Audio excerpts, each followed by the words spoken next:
So hello, everybody. Welcome to our continuing education series, Joining Forces, Empowering Voices, a collaborative approach to supporting adults using high-tech AAC.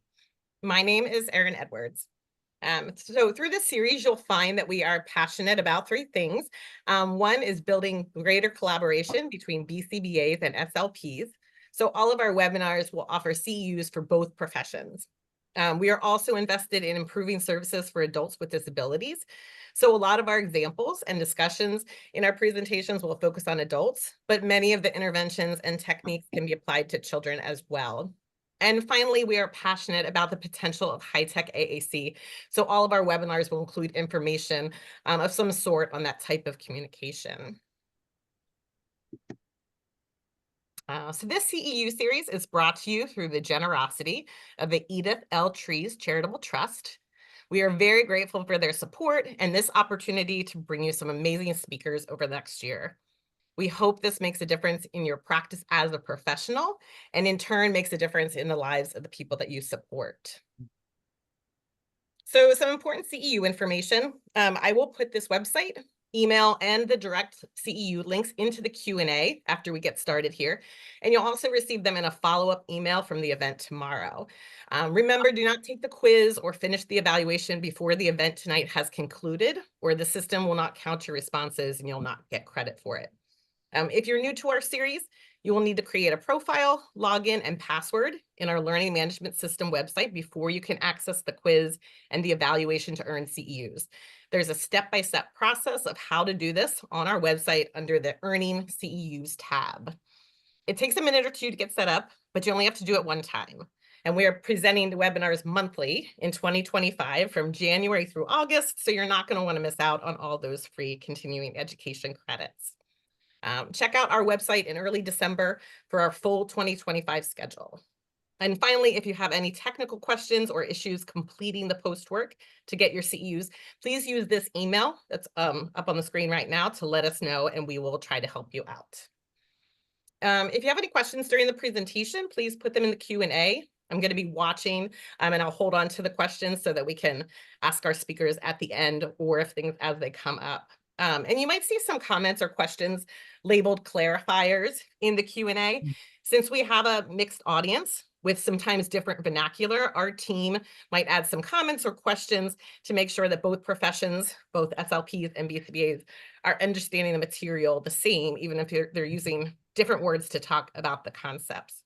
But I don't know if we're going to run into that tonight, because we have three great speakers, one BCBA, one SLP, and one dually certified professional.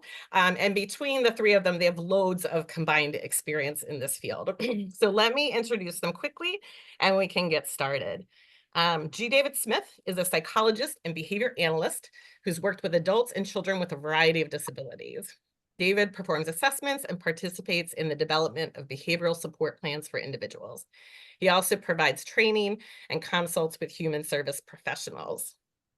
Barbara Weber works in early intervention and is in private practice. She's a licensed speech language pathologist and a board certified behavior analyst. She has co-authored 2 books on early intervention. She's a volunteer with the Professional Development Committee and the Coordinating Committee for ASHA's SIG 12. Her focus is on providing family-centered strategies to support families and helping clients learn within important daily routines. Barbara has a special interest in autism and AAC and uses AAC strategies throughout intervention. And Richard Litton retired in 2020 as an SLP and clinical teaching AAC specialist with more than 40 years of school, hospital, and university settings. While AAC is his professional specialty, the study and use of language has been his love. Parent education and collaboration with teachers, occupational therapists, physical therapists, and behavior analysts have always been integrated into his practice.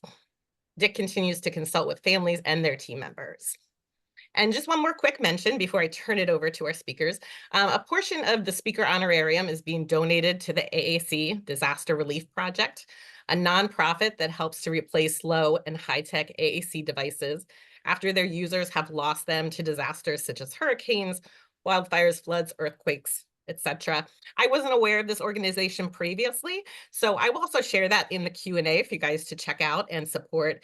Considering we've had a number of these things happening in our world and our country recently. And with that, I will stop sharing my screen and pass it over to our speakers. We're truly grateful to be here. We're truly grateful to have made it to this point. Let's hope we can hang on.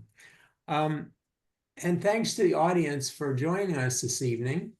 I'm sure you had a day of work, and this is on your extra time. So welcome to the audience, and thank you for joining us. We're hoping that the program we present will be useful and provide you with some things that you'll be able to integrate into your daily practice. And I know that Barb and Dick especially have worked on that. Our presentation tonight is a product of a collaboration. And apparently that's what this series is about. So here we are, warts, stumbling, and all the fun of a collaboration over the last several months. Dick, Bill, Barb, and I first came together in support of a 30-year-old woman with ASD who had complex communication needs as well as serious behavior problems at the time. Following that, I guess we could say we enjoyed one another's company and learned from one another. That was the cool thing. We learned how much we could learn from one another. And so we continued a series of discussions periodically when any one of us would have an issue. That led us to a conclusion as we pondered our experience with this young lady and our broader experiences with children as well. At some point in our discussions, we came to the conclusion that our respective disciplines, behavior analysis and SLP, speech and language pathology, individually and in collaboration, could do a better job of preparing children for adulthood. And that's what this program is about. So that was the genesis of tonight's program. Next slide, please. Thank you, Aaron. These disclosures are, I guess, pretty pro forma, but nevertheless, they say that we have no conflicts to disclose. So let's move on to the next. Our learner outcomes for the evening. When we finish, we expect that participants will be able to identify critical skills for building social connections. We expect that they'll be able to describe ways to enhance opportunities for naturally occurring authentic communication interactions. They should be able to discuss communication skills that will prepare individuals with complex communication needs to actively participate in meaningful activities and relationships. Those phrases are some things we'll come back to as we go through. And finally, we expect that participants will be able to recognize and minimize the use of dependency-producing professional and caregiver practices. Next slide, please. I believe this slide, Dick picks up here. So we do believe in reaffirming neurodiversity. I had the opportunity to hear Dr. Amy Donaldson from Portland State University's Autism and Social Communication Laboratory recently. And Dr. Donaldson talked about incorporating our clients' and students' strengths into authentic and meaningful communication contexts. rather than writing goals that say things like, we'll do something 3 out of 5 times, which actually becomes a test, not a functional communication interaction. And the other part of the clients we work with clearly are the families.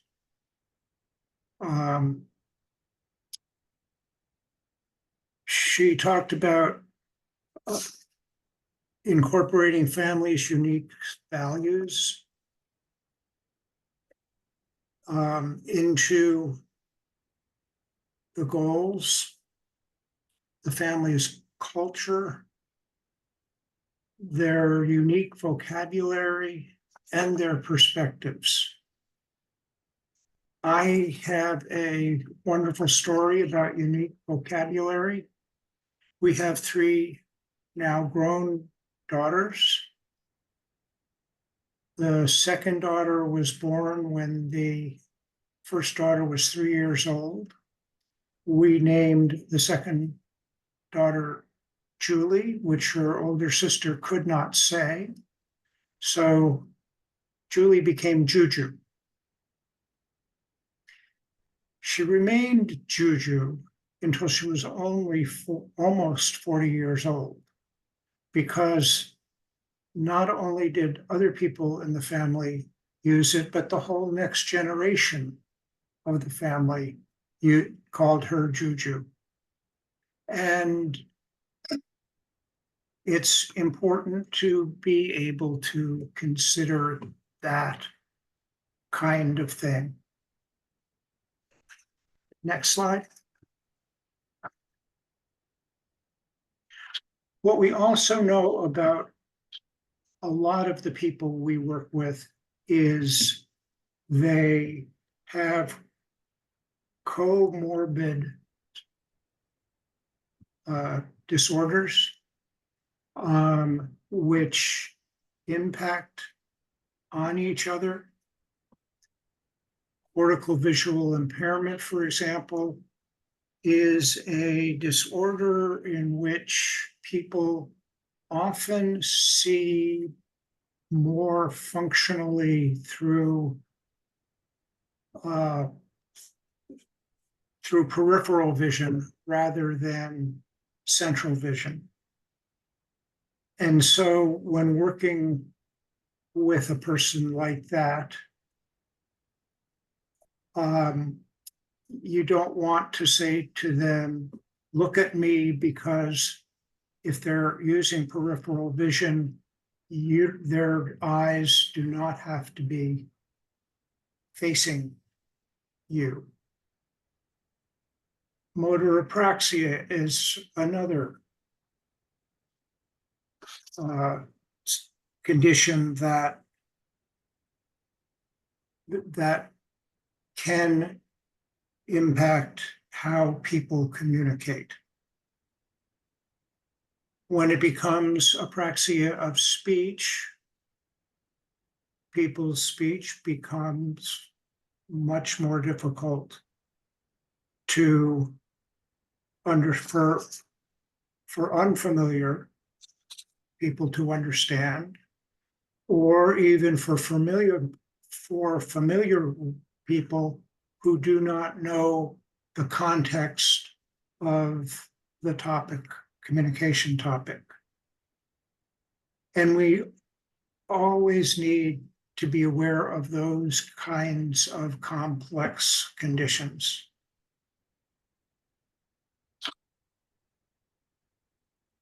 Next slide, please.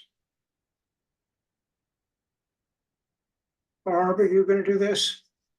I certainly can. So when we talk about our IFSPs, so that individual's family service plan that you get in early intervention, which then goes to a school-based plan, which is an IEP, and then our behavior analysts will have behavior plans. So it's really important to take a look at those and consider that each plan, each day, each week, each month, each marking period and year is a step toward an outcome across the lifespan. And ideally, we would want any of these kind of foundational skills that we're working on to be a component skill of what ultimately will be very meaningful for those social connections and independence.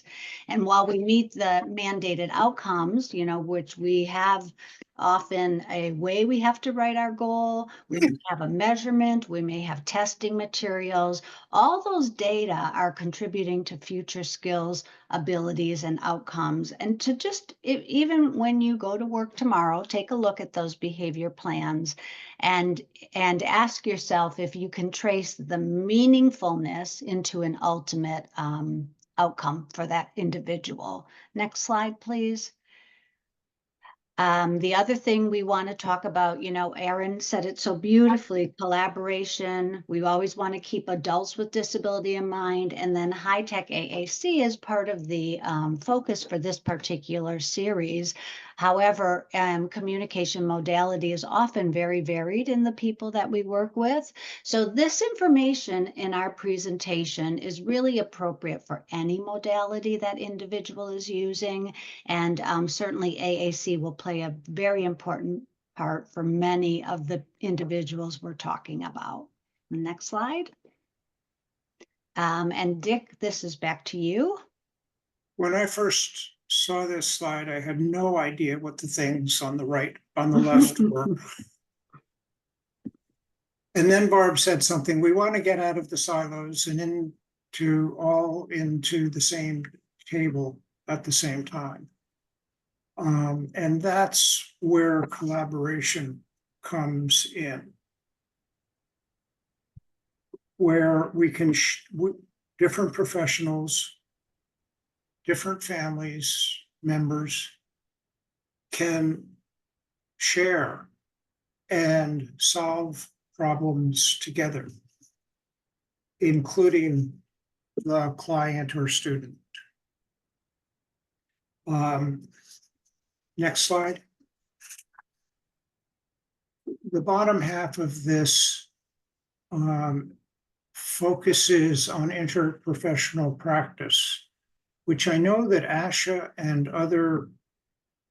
the OT Association and the PT Association and other professional organizations have been talking about and urging us to do for several years. I have a very good friend who is a school psychologist, and during the fall, there was a suicide in her school of a student, and the whole school clearly was interrupted, and she had to help everybody while she was suffering herself. And I wrote something to her at one point, and I looked up interprofessional practice and the name psychology. And the Psychology Association also believes in interprofessional practice, but my friend had not.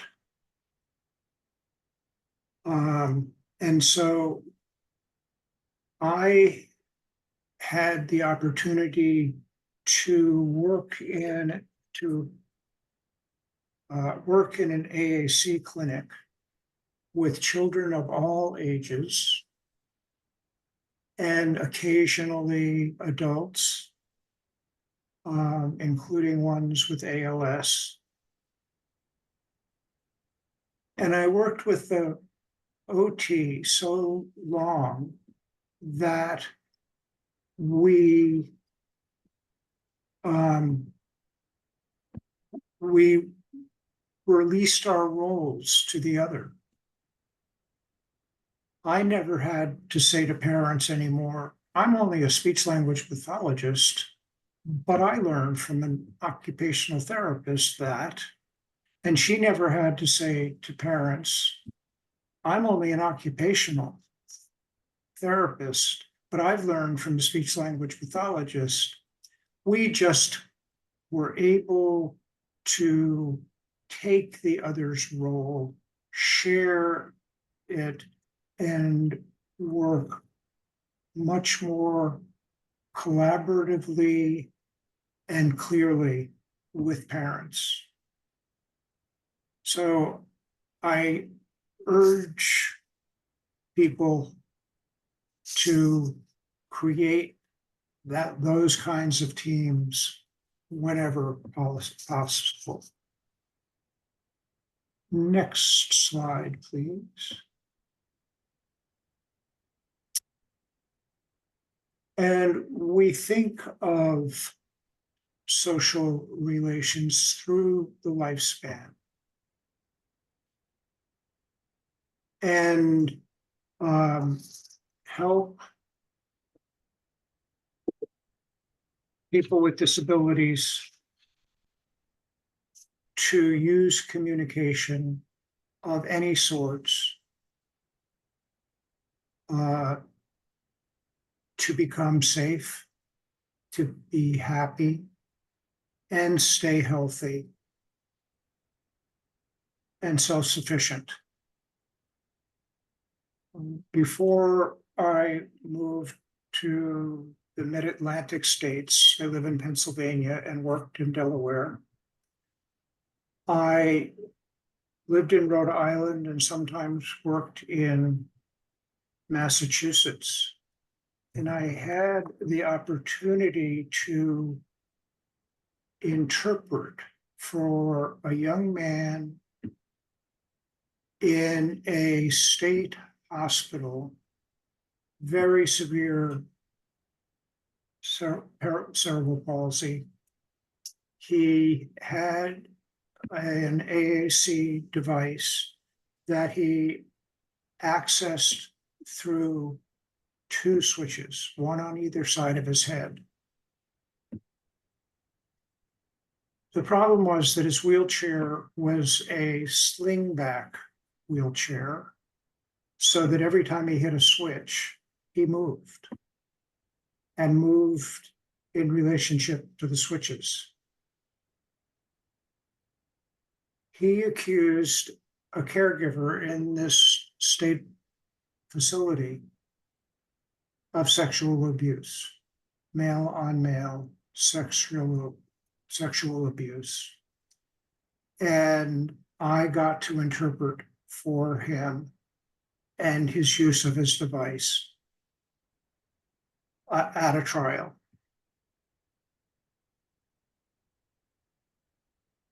And so that's where AAC, that's when the development of social relations can just be so important for being healthy, for being safe, for being successful, and one of our biggest goals, self-sufficient, regardless of whether it's through natural speech, functional apraxic speech, speech output AAC, manual language signs. The modality doesn't matter so much. It's the ability to competently express yourself. Next slide, please. And this is back. Dave will come back in with us. Thank you. The theme tonight, of course, is about focusing our programming, our behavior change techniques, our interventions with children in a way that contributes to their capability as adults. And I mentioned early on in the very introduction that the three of us had some conversations as a consequence of our original collaboration about, in many ways, how ill-prepared the adult we were working with had been for as an adult, despite the fact that she participated in 21 years of fairly intense intervention. And we began to sort of put our observations together. Now, the first bullet here says, I've been a psychologist and a behavior analyst for over 50 years. We'll add that to Dick's 40, and we're not going to disclose Barb's number, but I bet you we're over 120 years of experience in combination. And we have remarkably similar observations along these lines. I've had the unique experience, generally, the clients I see, whether children or adults, are people who have problem behaviors, who have undesirable behaviors that interfere in some way or another with their quality of life, that impede learning, or stand in the way of social integration. So I do have a biased view. There's no question about that. But over the course of my practice, I've been able to see individuals before right to education, before they had the advantage of extensive right to education and early intervention. Since then, I've seen individuals as young children, as adolescents, and then as adults. So I've had the opportunity for individual people to see them across a lifespan. And I've observed that many of those that I know as adults with disabilities,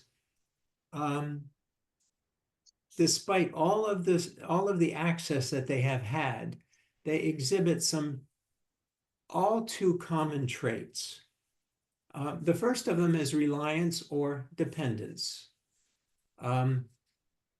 Many have inadequate communication, regardless of all of the time and effort. They may have been in school for 18 years and come out with no functional method of communication. And of course, we know what the link is between the ability to communicate functionally and desirable and undesirable behavior. Really important and significant deficit in this case. Individuals as adults come to be known by their disability, by their needs, and by their problem behaviors. They're stigmatized as a result, and this is not contributing. They're not equipped to fit in, and this is a main point that I'll be making. They're not equipped to fit in. They haven't been exposed to opportunities. They haven't been necessarily taught the skills that will most effectively or best facilitate their social integration. And of course, consequently, because of stigmatization and the inability to participate with others, often we find ourselves in a position where the individuals as adults with disabilities now are no longer small or cute. They may be large and scary. They may be burdensome to others. And as a result, unfortunately, they're perceived not as equals or not with dignity as a consequence of all this. And again, that's certainly one of the things we want to counteract. Next slide, please. Now I told you all this depressing stuff. Now I'm going to tell you a good story. The thing that inspires me and turns me around and brought me to focus my attention on a particular set of adaptive skills, which I think are frequently under addressed. We'll talk about those. But first, I need to tell you about Arnie. some time ago now, probably more than 15 or 20 years, I frequented a breakfast spot in uptown Harrisburg early in the morning after doing my run along the river. My office was located on the river at the time on Green Street. And at a point, I noticed there are very few customers in the shop at that time of day, 6 o'clock or so. But I noticed a fellow coming in who apparently had Down syndrome. I didn't pay a lot of attention to him. He kind of ambled in, sat at the same place, was relatively quiet, though other patrons seemed to know him and acknowledge him, and he did the same. He seemed to have a connection, a relationship with the waitress. But again, all of this was positive and it was on my periphery. I didn't pay much attention. I sat there and drank my coffee and read my journals and packed up and left when it was time. Well, one day when it was time to leave, I looked at the clock and I thought, oh my God, I've overstayed. I'm going to be late for a meeting. So I threw everything together quickly into my briefcase. That's when we didn't have everything electronically. And I rushed to the cash register to pay. But Arnie stood before me and he was closer. And at that moment, I looked at him insensitively and said to myself, oh, geez, now I'm going to have to wait for this guy to fumble around with his change and pay his bill, and I'll be even later yet. Well, now, here comes the aha moment. As we approached the register, we intersected about 5 feet in front of the register. Arnie, never having spoken to me before, stopped in his tracks. He looked straight at me, waved me on with one hand, and said, go ahead, as if he could read my mind. That simple social gesture changed my entire perception of Arnie. It gave me warm feelings immediately. It made me want to come to know him. It created a positive impression where my previous impression was neutral to negative, admittedly. Okay, now, fast forward a little bit. I'm a nosy guy, so I pay attention to who else comes into the shop, and I noticed a group of men who at that time were probably my age. Nevertheless, a bunch of old geezers who came in for coffee and breakfast and talked. And overhearing them, I figured that one of them was Arnie's dad. And so one day I hung around waiting for him to be alone so I could join him at the table. And I did. And I introduced myself and I asked him if he was Arnie's dad, and he acknowledged that he was, probably a little suspicious at that point. And I said, I shared my observation with him at how socially sensitive and astute his son had been, and how, after that incident, I paid more attention and saw that he was really connected to many of the patrons. They shared greetings, they had brief conversations, and Arnie always interacted very typically with Jamie, who was the waitress day in and day out. At any rate, I said, you know, Arnie is especially astute. How did this come about? And his dad told me a story. He said, when Arnie was born, now if this was 20 years ago, it was probably 40 years before that. So 20, 80, 40, sometime in the 60s or early 70s, Arnie was born. And he said, we had a friend who was a physician. And when Arnie was born, he was diagnosed with Down syndrome. And that friend told us, you will not be able to manage Arnie. The best thing you can do is find a residential placement for him and I recommend Selinsgrove Center. Well, Arnie was our only son, and we couldn't bear the thought, and we decided to disregard that advice. Well, Arnie grew, and he's much like the fellow in this picture. He's kind of stout, and by his teenage years, he had probably grown to his adult size.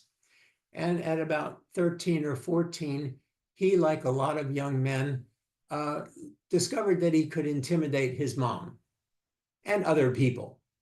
So he took it upon himself to resist direction and frightened his mother. His mother became concerned.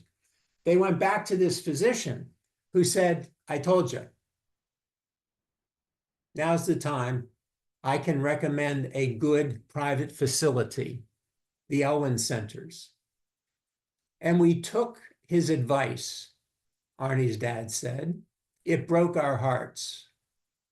Arnie went to the Elwyn Institutes. He was there for about a year and a half, and we visited with him every single weekend, and we couldn't wait. Well, one winter, the second winter, was a hard one, lots of snow, difficulty traveling, and for 3 weeks we couldn't get there. And we were just distraught.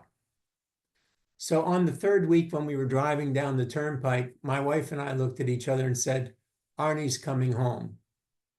We can't live like this any longer. And I made a vow, his dad said, and that was, when he comes home, he is going to behave like we do. He is going to be part of our social circle. He will go to synagogue with us. He will dine with us. He will visit friends. He will shop. He will do all those things, and we'll figure out how he can work to support himself. I don't give a damn if he can't make change or sign his name or tie his shoes, but he's going to be able to interact effectively with other people. His dad didn't say it quite that way, but that was the point. And that's what we concentrated on. Wow. So that's how Arnie acquired this repertoire, this very powerful repertoire. And for me, that clicked. It said, this sort of repertoire is often underemphasized, not trained. It's overshadowed by lots of other things. So we got to pay attention to that. Next slide, please. Okay, so a little bit of perspective now. Again, just to make the point that we have only so much time to develop adaptive repertoires for individuals. Children, we know, with disabilities have the most intense and resource-rich opportunities. Once a child graduates from high school, it's 21, there's the famous cliff. The resources become much less available, much scarcer. We can spend much less time, we can get into much less detail. So the onus is upon us as professionals. In fact, you might even say we have an ethical obligation to choose our goals wisely and to choose them in a way that will produce the best returns for that individual when they become adults. So things like acquiring functional communication, things like these pro-social skills, which I'm going to talk about a bit more in a second, the things that will serve them well, to connect them to others, to establish and maintain a quality of life. They're the things that we got to spend our time on. And we don't want to find ourselves in the position which we often do, saying, oh my, so-and-so is 18, we have only 3 more years to do all this stuff. No, let's start in preschool with this perspective and let's build it. Okay, next slide, please. Now, here's the issue. Arnie's story highlights the importance, for me, the paramount importance of teaching children skills that are truly adaptive and have the potential to produce multiplicative effects. Arnie's social skills in that shop were like cusp skills. They gave him access to other people. They bound him to other people. They established positive relationships that otherwise would not have developed. That in turn gave Arnie access to a myriad of learning opportunities that he would not otherwise have had. To hear about the vacations and the baseball games and the family events, to learn about the current events through conversations with others in the shop, to observe them, to be invited to be part of their breakfast tables and such. Okay? Those social skills gave him access to all of that. Now,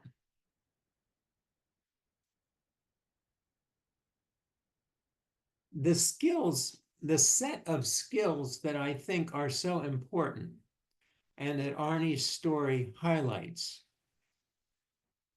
are skills that I refer to as pro-social skills. And I know that's a term that's ill-defined, though it is used in several different contexts. I'm going to use it, I'm going to be a bit of a behaviorist here. I'm going to use it in a particular context, and that is social skills. Pro-social skills are skills that, when performed, are recognized by other members of the same community automatically. Just like when Arnie stopped and looked at me and said, "Go ahead." I recognized that as a positive behavior automatically, and I responded to that in a reinforcing manner. So pro-social skills are skills or behaviors that are recognized and reinforced by other members of a community almost automatically. Nobody has to be part of a conspiracy called a program here. Once the person has the skill, they recruit reinforcement, positive reactions from others just by performing that skill. Okay. Now, these behaviors, one of the things, I could tell you a story, but I don't want to incriminate myself. Pat McGreevy, who some of you probably know, the author of EFL, and I are buddies from a long way back. And he had a daughter who has since passed away with Down syndrome. And we had many conversations about this social skill thing. And I used to say, well, the problem is we fail to teach children with disabilities, now I'm going to incriminate myself, to behave in a civilized manner.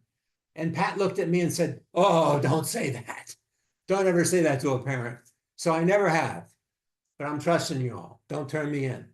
But the point was, it reinforced something I heard Temple Grandin say once in a talk. And she said, "I'm so glad that I was a child of the 50s because I was taught manners.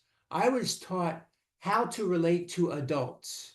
I was taught how to respect other people and to be respectful to them." Wow. Okay.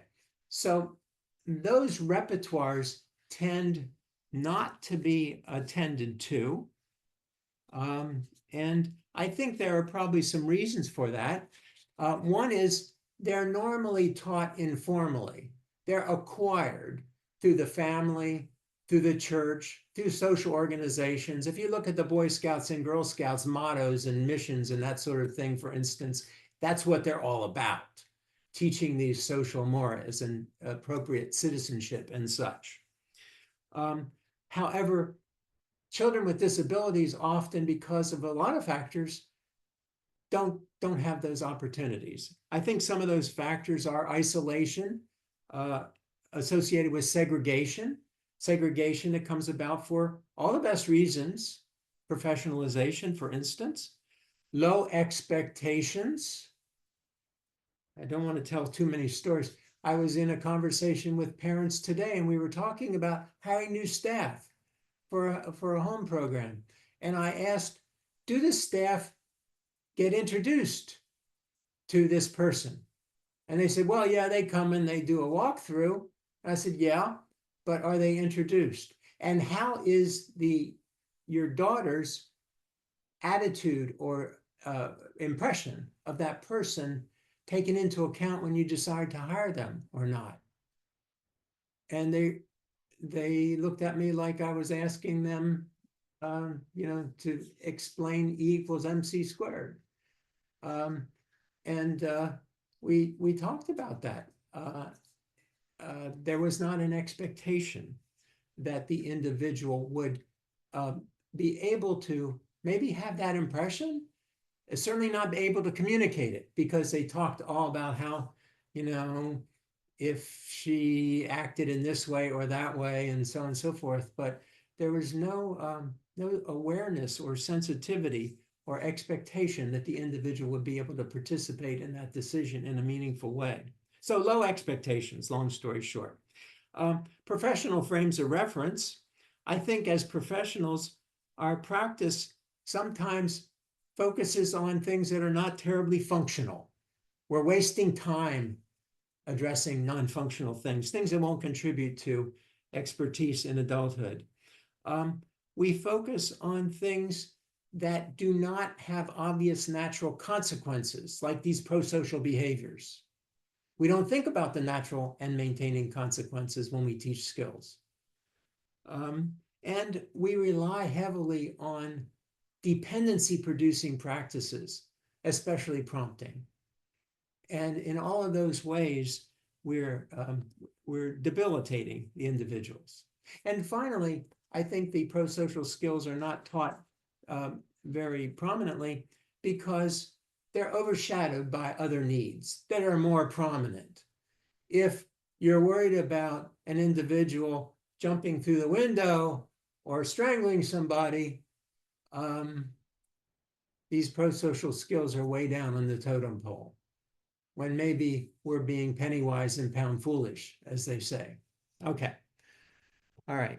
So why the pro-social skills? Focus on pro-social skills prepares children to, these words again, actively participate in meaningful activities and relationships.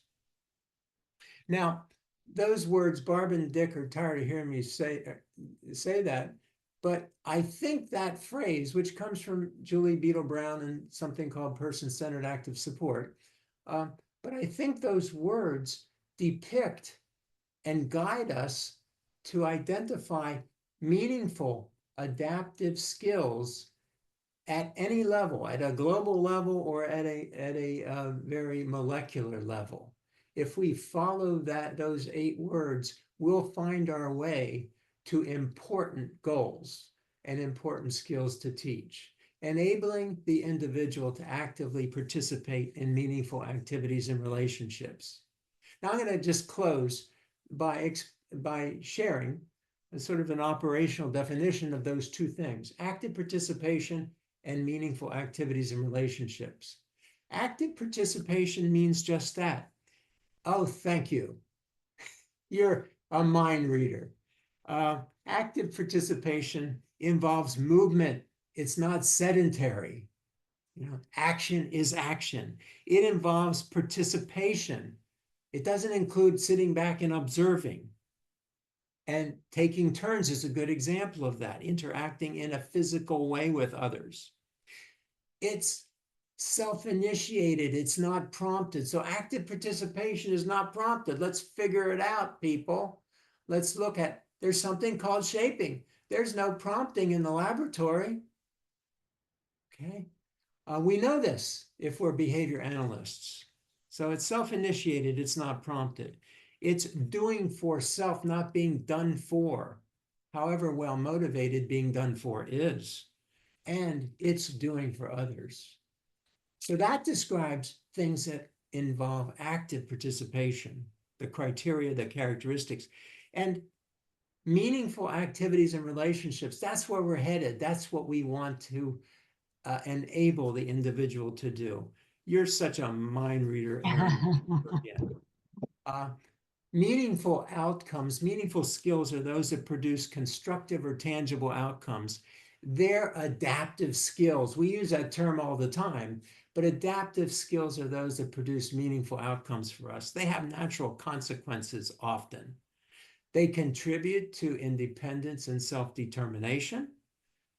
They build social connection and relatedness. And as powerful as anything, and again, illustrated in Arnie's behavior, they impart a positive image to the individual.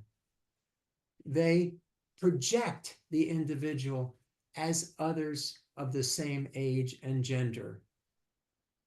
They valorize the individuals in that sense. They call for and demand respect. These are the skills that help an individual integrate and benefit from participation in society. Okay, so there. So Barb picks up now by beginning to address some of the critical language skills that are important for social connectedness. Thank you, Dave. So the main words here being social connection. And how do we address those skills? What are we going to teach really from day one in our therapy rooms or wherever we're working to try to help children build the skills and then adults for social connection? Next slide, please.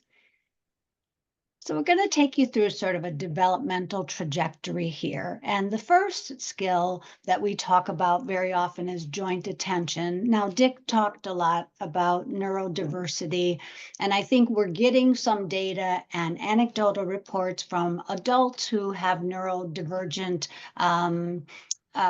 bodies, and they're saying, you know, that joint attention may not be as strictly defined as we have looked at it in the past. So we're going to keep that in mind. But nevertheless, you know, a joint attention, I think sometimes if I'm not having a shared focus, I may look for other variables like participation or engagement or attention. Certainly, I'm always looking at motivation, but joint attention being one of those early developing skills that's really important for social communication. Next slide, Erin. So it's defined as that coordination of visual attention with another. So you're looking at something and you're demonstrating that mutual interest and social engagement. There's many people who believe that it's a pivotal skill for language, and much data to lend that idea some credibility, certainly. And there's been, you know, studies that have shown that it can be a predictor of language development in autism. Next slide. So how would we target joint attention? So early on, we're going to establish didactic routines, but it might not always be early. We may be doing this with some of our adults sitting across a table during a meal and establishing those didactic routines. So really, it's about people rather than objects, and keeping that in mind is really important. We're going to follow motivation, certainly, to try to capture the attention.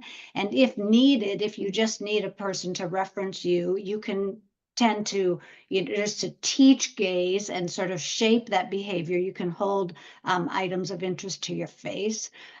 People games at any time, whether you're with an adult, as I just mentioned, or with young children without objects, can be really helpful for joint attention.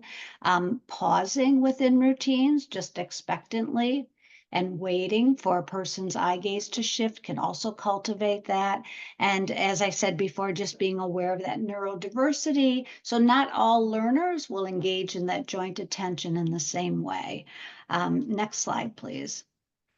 And gestures are really important. We know that gestural communication is a large part of speaking communication, and it can be in and of itself an entire modality for communicating. Next slide, please.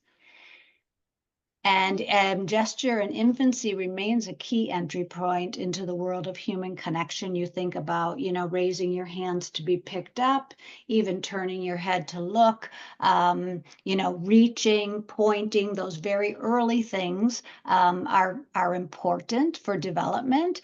And gestural development from 9 to 16 months predicts language ability 2 years later. And this is from the First Words Project. And this presentation mentions a Padlet a few times. At the end of this presentation, there will be a QR code that you can scan, and we have these references compiled for you. So targeting gestures is a really important goal. They're understood by a wide circle of communication partners, and in particular, I would say pointing or reaching to request is really, universal. And so it's a really important skill. Having a way to say no, whether you're pushing away, you're shaking your head, or even some children will get shaking a finger first before that, seems to be very important. And assent. We talk a lot about assent these days. And I think that being sure that your individual has a way to say yes. So whether they're smiling or moving toward you, maybe they replicate the movement that they want. They may nod their head, they may reach or sign that they want more. Just looking for all of those different beginning communication acts can be a really important way, and keeping in mind gestures. We often have families who want to focus on speech, but gestures support that speech. They're the early representational way that those communication acts may be signaled, so they're really important. Next slide, please. So how are we going to target them? We're going to use them. So you model, uh-oh, or I don't know, any of those kinds of things. You want that, model.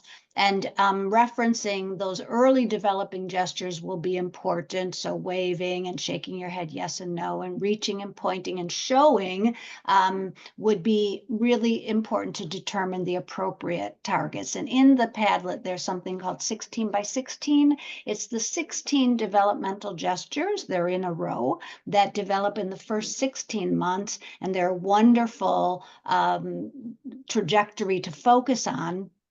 And I have actually worked with adults who don't have all of those 16 gestures. So it can be really important just to add to the way that that individual can communicate.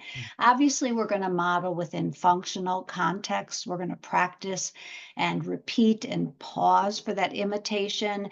Some of the people that I work with, the children maybe don't wave hi or bye. And we might do something like when we're cleaning up, say, bye-bye book, bye-bye, etc. And even, functional context then for older people, just as staff leave, being sure that they say goodbye to them, or working on greeting, making sure that as staff come in, they're working on that as well. So just being really conscious of adding that in to what you're teaching. Next slide, sorry. Vocabulary skills, so important, as we already know. Next slide, please. Some considerations for those of us who work with the younger people or people with very early developing emergent language. That early vocabulary is typically about 60 to 65% nouns, 14 to 19% actions, and then some descriptors, like colors or shapes, and then some social words as well. So we're really noun heavy, but we can't get into sentences unless we have verbs, and then we need the complexity of other words as well, prepositions, etc. So starting out with nouns is okay, but we just want to be really sure that we're adding in then other types of words as well. It's a really important part of language acquisition, and it plays a central role in learning to read. And we know that our individuals are at risk for literacy delays. The vocabulary is typically acquired in everyday routines, and that interaction is usually facilitated by a more competent communication partner. They should certainly be socially relevant and functional. And this is where I think we get into a little bit of trouble when we buy commercial materials, because they may have many, you might have a deck of 25 or 50 or 100 or 150 word cards, and maybe children can name them, but they may not be able to name them in context. So for example, I work with a little girl who can name like kitchen on a picture and bedroom, but cannot name her bedroom when she's in it, nor the kitchen. And didn't know words like pillow or blanket, and yet knew other words. And in that group of cards was like kaleidoscope, you know, the old ones that you used to. So that was not really socially relevant or functional for her. And one of the reasons why we want to really keep this in mind is we don't have that much time. It's like Dave said, you know, that cliff comes soon. These kids are 18 before we know it. So we have to be really sure that those words are important for all those daily routines. Next slide, please. So those considerations, and I really like this quote. So achieving mastery in labeling 200 pictures, only 100 of which they might encounter in real life, may provide few long-term socially valid efforts on the client's life. Not to mention there's little evidence to support generalization from labeling pictures to labeling real life objects. And so that's something that I really keep in mind. I will often do what I call sort of a task analysis and just ask families or schools or you know, clinics or people who are in living situations, what are the really important words that person needs to know? Maybe cupboard or oven, microwave, and just making sure that they understand them receptively, and if it's important that they can say them expressively. Next slide, please. So what are we going to target? So like we talked about, we're going to do nouns and verbs, but also multiple meaning words. So, you know, go can mean in certain contexts, go away. It can mean a car going fast. It can mean, you know, other contexts. It can mean that you want to go to the store. So when the context informs the meaning, or even words like off, so or out. So I work with a child who always is asking to go out, and today his mom was playing with him and made like a little birthday cake out of Play-Doh and blew the candles out. That was a whole new meaning for out. For him. So keeping that in mind, no and yes, of course, that's so important because it's accepting and rejection. And again, with assent and really respecting people's boundaries, we want very early representation of these different messages. As Dave talked about, certainly pro-social words can signal connection and a readiness for interaction. And in some cases, they could ensure safety. So for example, you think about with a police officer and an autistic adult who's saying please and thank you and excuse me, you know, that may ensure a little more safety than someone who doesn't have those pro-social skills. And I just want to add, as much as we may or may not agree with that, depending on your own philosophy, I have not been in a single daycare where the teachers are not saying, say please, say thank you, use your manners. And so it just does seem to continue to be a really important thing to families, to daycare settings, as Dave talked about, pro-social, you know, in different contexts. So just keeping those in mind.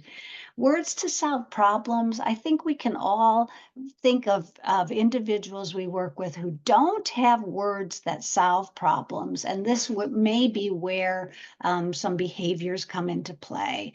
So things like stuck, broke, fix, help, mine, my turn, no can solve a problem, yes can solve a problem, more can solve a problem. So if you think about what kinds of words does that individual need to negotiate either getting help, gaining attention, etc. That may also be some words to target. Of course, as Dick talked about with Juju, culturally important words, family priorities, unique vocabulary, some nicknames, things like that.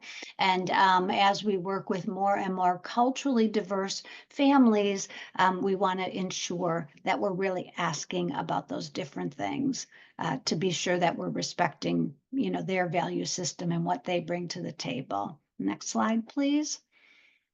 So how do we develop them? So just those common nouns in functional environments. So like I said, couch and pillows and bedspread and kitchen and bedroom. And you can do things like, let's say the names. You can make it into a game and take turns and try to target those different things. I will often do that before doing an activity. If there's objects or cards or whatever it may be, I may just start and say, let's say the names, so that I can be sure that the individual expressively can identify the vocabulary.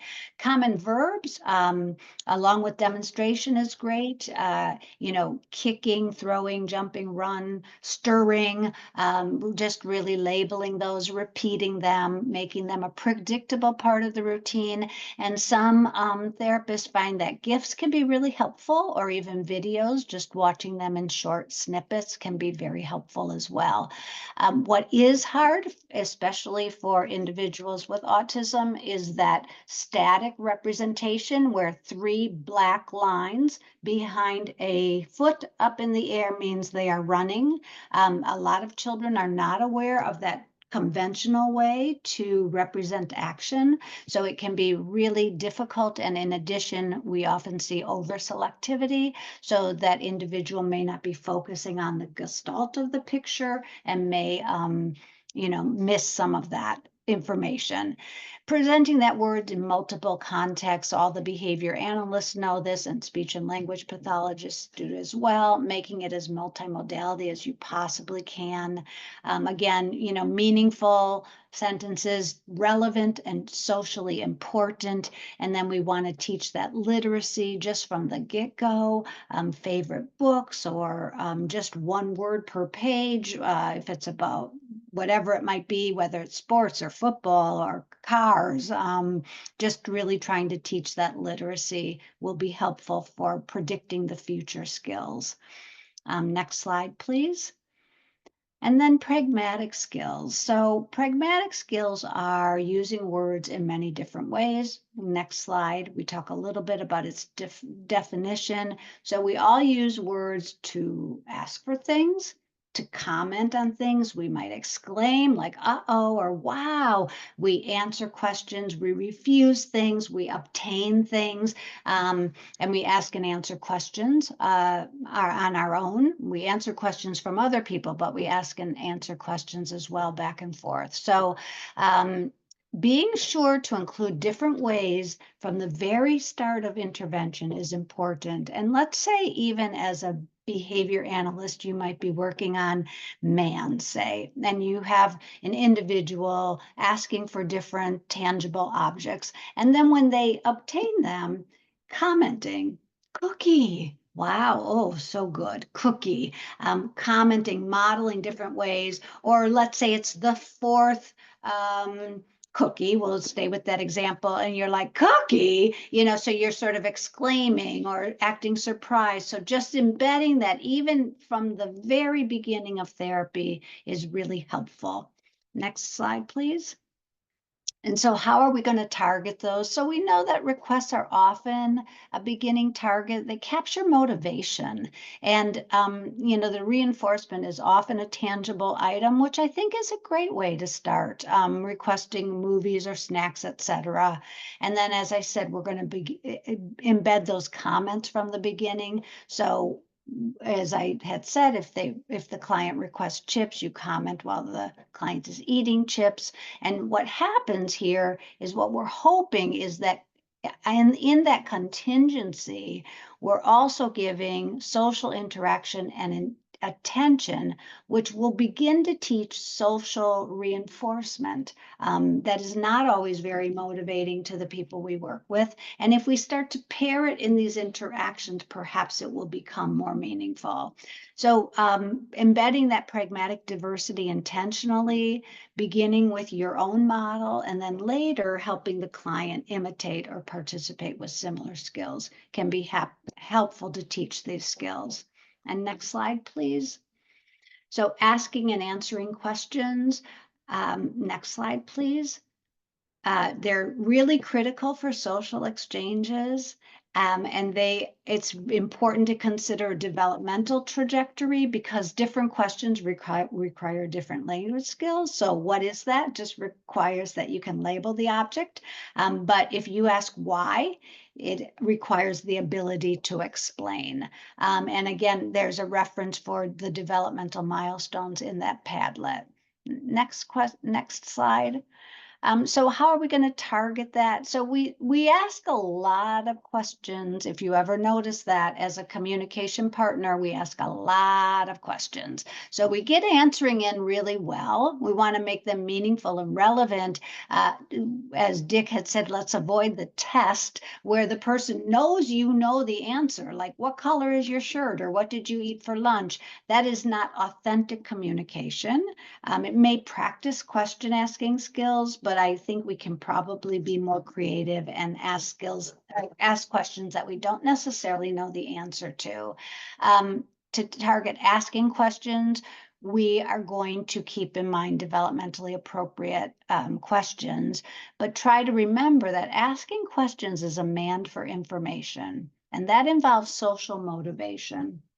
And social motivation may need to be targeted before or with question asking skills, unless the child is saying something like, where is my, and they want a tangible object. But otherwise, what is that? Or, what do you like? These are demands for information and often involve social motivation. Next slide, please.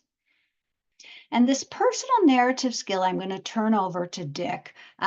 And I would say this is probably one of the most important things I focus on in therapy. And I start from the very, very beginning, and Dick's going to elaborate on this topic. We can start with the next slide, please. So this is what a personal narrative is.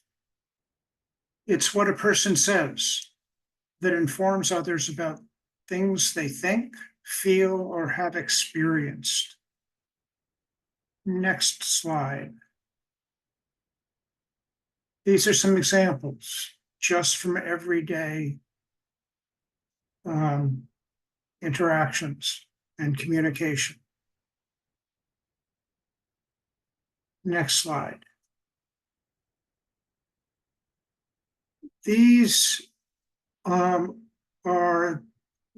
the bullets are the skills that it takes to communicate and express personal narratives.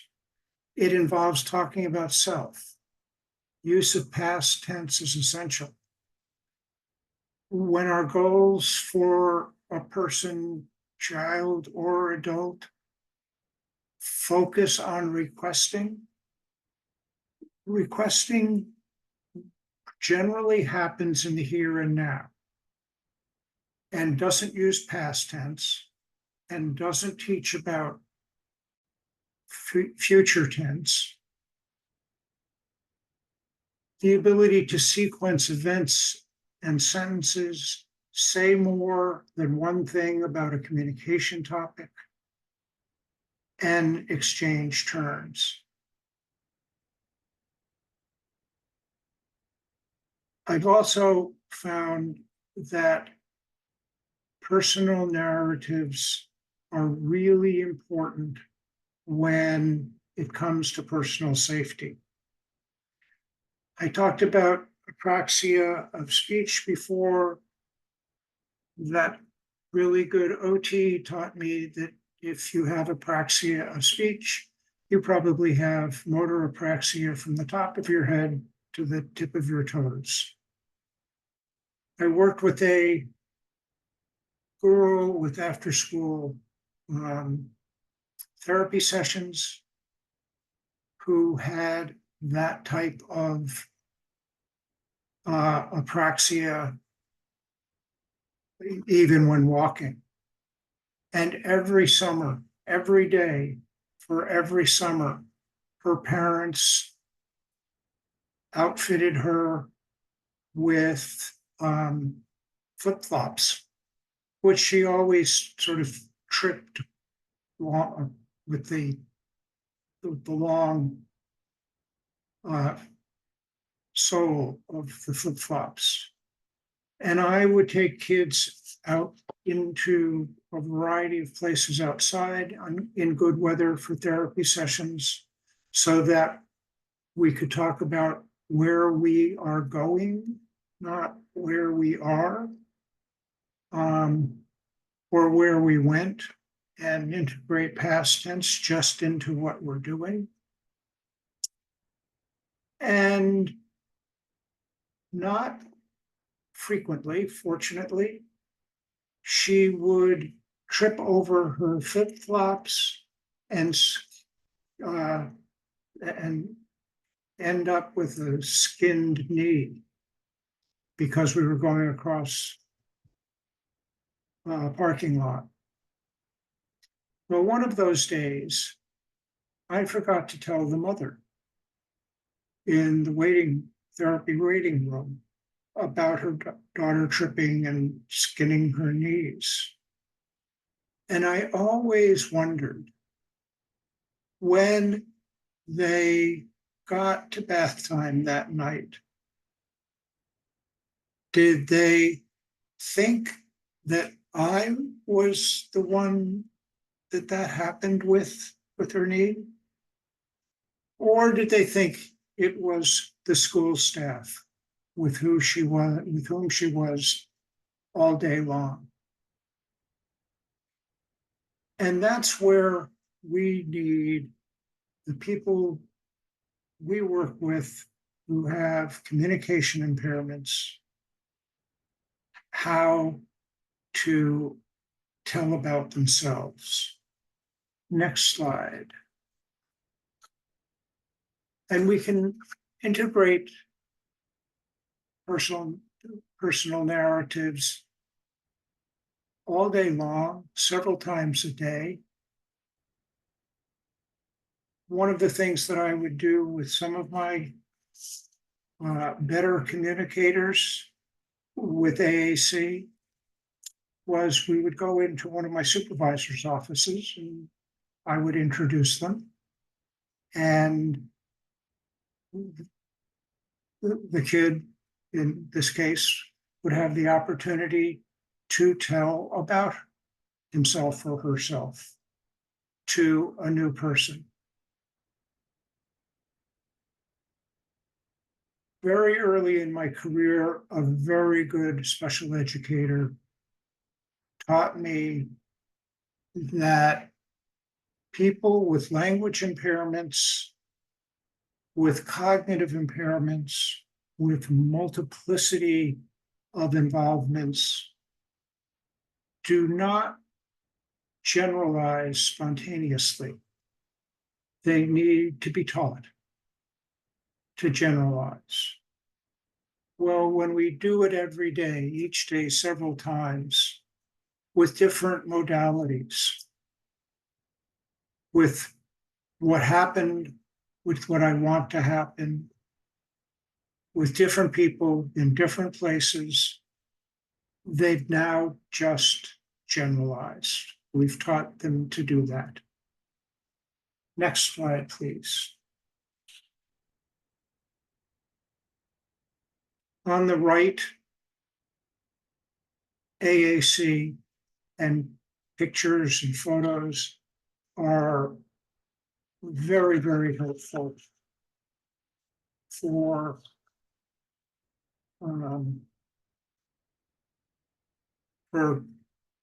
programming those narratives. We can use them over and over and over again as well. Because We're almost out of time. Can you skip slides to one that looks like an ocean screen? Keep going. This one. This is Pemmican Point in Maine, near Dharmascotta. And I was here with one of my daughters once, and we were talking on the ocean side. And I suddenly heard somebody behind me. If you look towards the right, there is a flat-looking rock. Well, I heard a mother talking loudly to her child. And I turned around and watched, and it became evident that he was wearing hearing aids.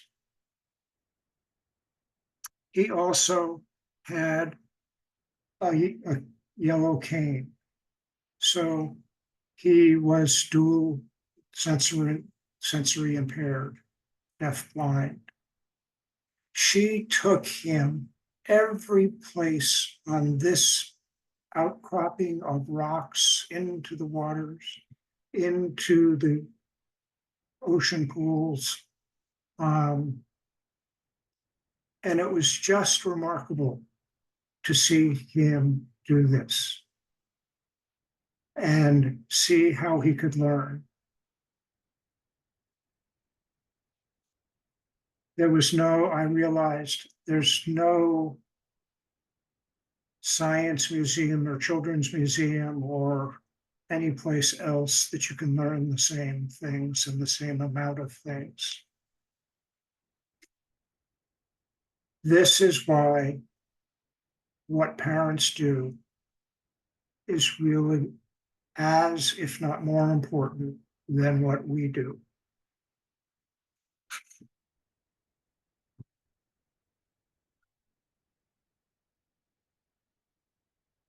One more slide, please.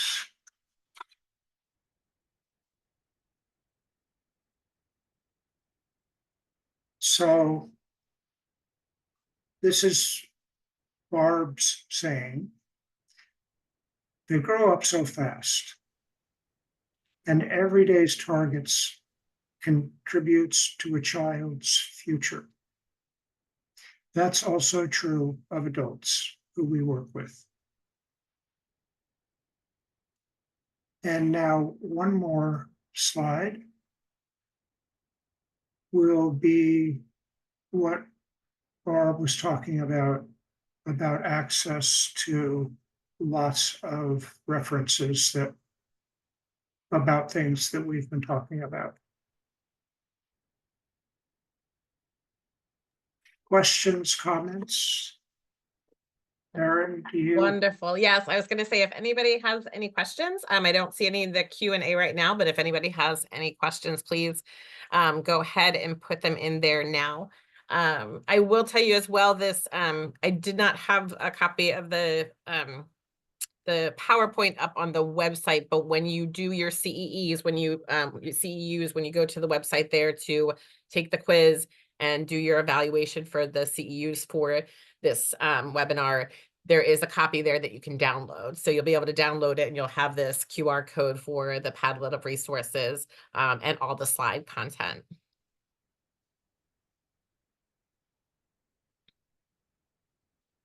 Thank you guys so much for joining us.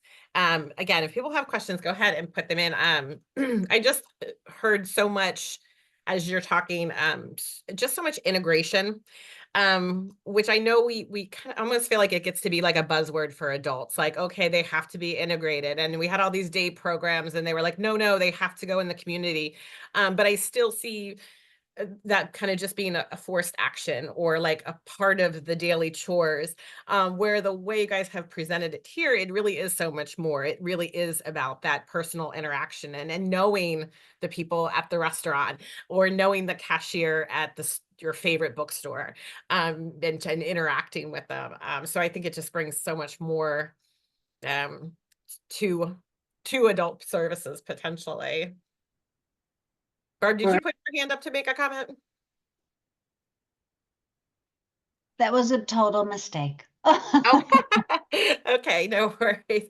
And somebody asked, can we get the slides if we're not doing the CEs? And yes, give me a day and check back on our website, the same place where you registered for this event. And I will get them put up there as well, so you can download them off the website. I apologize that they weren't there before, but give me a day and check back and we'll be putting them up there. Any questions? Any other questions from our audience or panelists?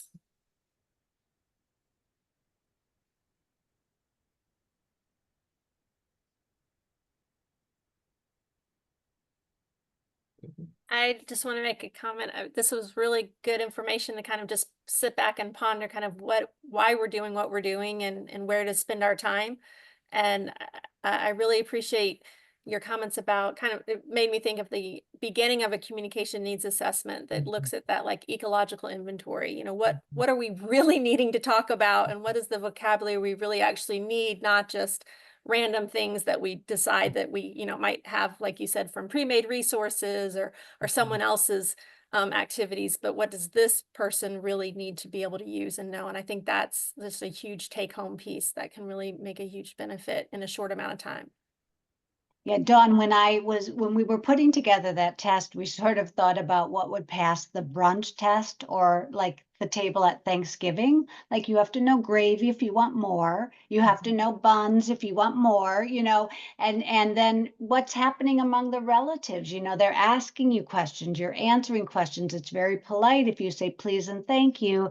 And so you know, just trying to think about, without getting too fancy, you know, all the other kinds of variables we could have put in that list, but just the nuts and bolts of how to, you know, what do you need to really be socially relevant and make connections with people.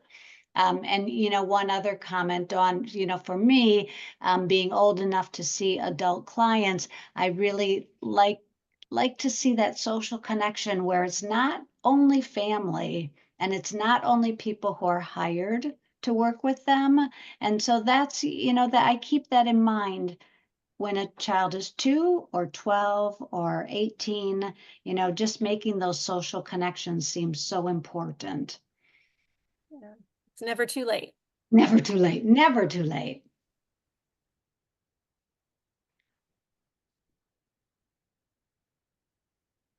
Absolutely. Well, it is 8:30, so we can stay on here for just a couple more minutes in case there are any other questions come through. Mostly coming through the Q&A is thank yous and very insightful. And thank you for your, excuse me, let me stop sharing here. We do have one question that just came in.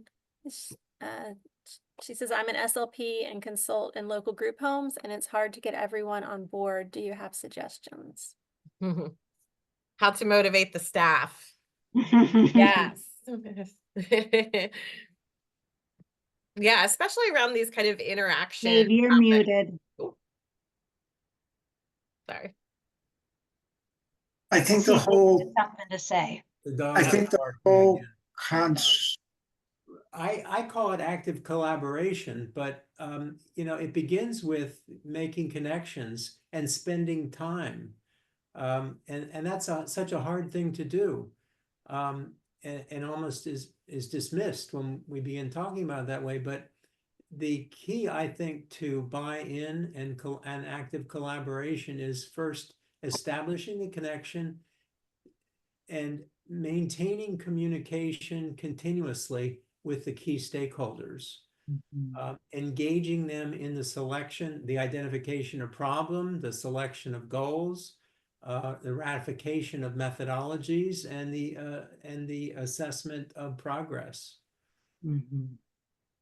Yeah, Easier Margaret, said I than know done. Dick has something to add as well, but sometimes, you know, I feel often the individuals in these environments are expert And then when we come in as experts, that can maybe not be as welcome. Sometimes it is, but I often ask, what can you teach me? Cut my learning curve, help me figure this out. What's really important to you? And like Dave was saying, active collaboration, just really sidling up, maybe less of an expert and more of a, you're the expert on that individual, help me learn quickly, and then let's talk about what our priorities are. And I know, Dick, you were going to say something too. I look for opportunities. So it's talking and asking questions of the staff. It's observing and making judgments about why things happened with specific with specific people and specific interactions, and finding the language to repair those incidents that people don't like to happen. And make the language really functional, make the communication truly authentic, because we all know we have to be talking about this and doing things differently. I never had the opportunity but to videotape some of those conversations that we had, that we, quote, specialists know, because there's so much turnover in that environment. I'll close with my definition of an expert. An expert knows enough more than you do that you have no idea how much more or how little more the expert knows than you do.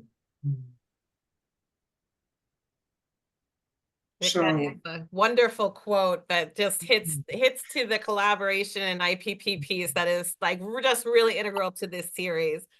So I love that. Thank you for sharing that with us, and thank you all three of you for being here today and sharing all this great information for everybody. Well, thank you for the invitation. It was great to be here.